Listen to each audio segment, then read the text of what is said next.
Habibullah AGS Zubair এবং হল সংসদের অভ্যন্তরীণ এবং বহিরাঙ্গন ক্রীড়া সম্পাদক সহ বিভিন্ন পর্যায়ের নেতৃবৃন্দ এবং সাংবাদিক বন্ধুগণ সবাইকে সালাম জানাচ্ছি। আসসালামু আলাইকুম রহমতুল্লাহ।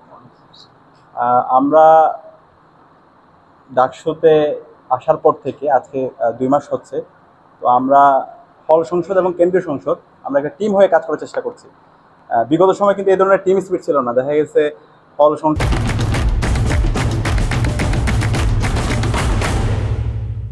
সাথে কেন্দ্রীয় সংসদে একটা দূরত্ব এবং ডাকসুটা অকার্যকর অবস্থায় ছিল। তো ডাকসুর যে জন্য ডাকসু হয়, শিক্ষার্থীদের নির্বাচিত প্রতিনিধিরা তাদের শিক্ষার্থীদের কথাগুলো বলবে, তাদের স্বার্থ, তাদের যে চাহিদা, তাদের যে দাবি, তাদের যে আকাঙ্ক্ষা সেটা বাস্তবায়ন করবে। তো বিগত সময় সেটা হয়নি, কিন্তু আলহামদুলিল্লাহ এবার ডাকসু নির্বাচন হওয়ার পরে 2 মাসে আপনারা দেখতে পাবেন প্রত্যেকটা হলেই একটা প্রতিযোগিতা হচ্ছে, আইডিয়ার প্রতিযোগিতা, কাজের প্রতিযোগিতা, এবং ক্যাম্পাসের মধ্যে অনেকগুলো চেঞ্জ আসছে আজকে।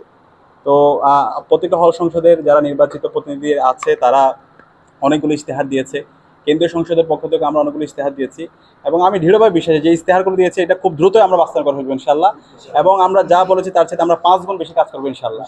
এবং আমরা আমাদের এই বিশ্ববিদ্যালয়কে এমন একটা স্ট্যান্ডার্ড আমরা নিয়ে যাব যার মাধ্যমে এই ঢাকা বিশ্ববিদ্যালয়ে সারা বিশ্বে নেতৃত্ব দেবে, ঢাকা বিশ্ববিদ্যালয়ের শিক্ষার্থীরা সারা বিশ্বে নেতৃত্ব দেবে। এবং আমরা আমাদের হচ্ছে পার্শ্ববর্তী দেশ অথবা হচ্ছে উন্নত বিশ্বের যে দেশগুলো আছে ওখানকার যে বিশ্ববিদ্যালয়গুলো আছে সেই বিশ্ববিদ্যালয়গুলোতে এই ধরনের ফেসিলিটিসগুলো এটা ম্যান্ডেটরি।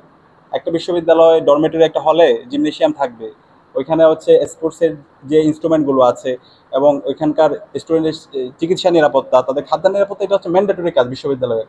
কিন্তু এটা খুবই দুর্ভাগ্যের বিষয়, আমাদের এই বিশ্ববিদ্যালয় আজকে 100 বছর পার করতেছি এবং স্বাধীনতার আজকে আমরা 5 দশক পার করতেছি, বিশ্ববিদ্যালয়ের মৌলিক চাহিদাগুলো কখনো পূরণ করা হয় নাই। তো আজকে ছাত্র সংসদ নির্বাচনের মাধ্যমে এই বিশ্ববিদ্যালয়ের মৌলিক যে বিষয়গুলো আছে সেগুলোকে ছাত্র সংসদের নির্বাচিত প্রতিনিধিরা, হল সংসদের নির্বাচিত প্রতিনিধিরা, তারা অ্যালামনা এবং হল প্রশাসনের সাথে সমন্বয় করে সেগুলো বাস্তবায়ন করছে এবং তারই অংশ হিসেবে আজকে প্রমাণ হলের জিমনেশিয়ামের উদ্বোধন হচ্ছে। তো আমি মনে করি এটা একটা মানে হচ্ছে নতুন জার্নির একটা বিগিনিং।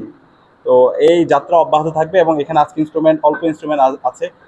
আমরা ইনশাআল্লাহ কেন্দ্রীয় সংসদের পক্ষ থেকে এবং আমাদের যারা অ্যালামনা আছে তাদেরকে এনগেজ করে এটাকে একটা পূর্ণাঙ্গ একটা জিমনেশিয়াম আমরা স্থানান্তর করবো ইনশাআল্লাহ।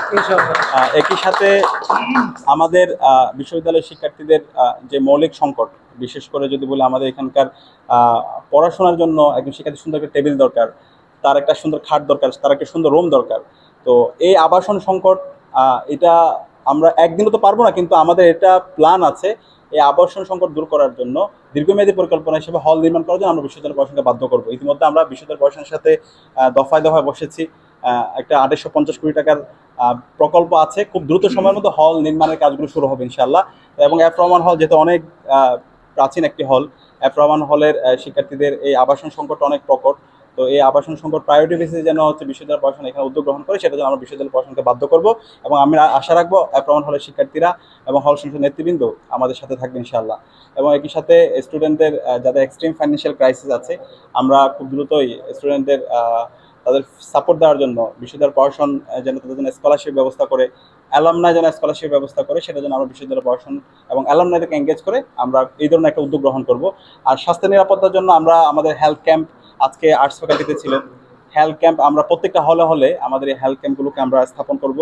শিক্ষার্থীরা যেন তাদের পর্যাপ্ত ট্রিটমেন্ট পায় এবং ফ্রিতে মেডিসিন পায় সেটা আমরা ইনশিওর করবো। এবং আমাদের যে মেডিকেল সেন্টার আছে সেই মেডিকেল সেন্টারকে আমরা আধুনিকায়ন করার জন্য আমরা ইতিমধ্যে হাত দিয়েছি, কাজ করছি। এবং ইতিমধ্যে আমাদের বিশ্ববিদ্যালয় প্রশাসনের সাথে বসে এবং বিভিন্ন ডোনারদের সাথে বসে যা যা দরকার সেগুলো ম্যানেজ করা হচ্ছে। তো সব মিলিয়ে আমাদের এই স্বপ্নের ক্যাম্পাস, যে স্বপ্নের বিশ্ববিদ্যালয় আমরা কথা বলি, সেই স্বপ্নের ক্যাম্পাস বিনির্মাণ না হওয়ার আগ পর্যন্ত আমরা থামবো না, আমরা আমাদের লড়াই চালিয়ে যাব।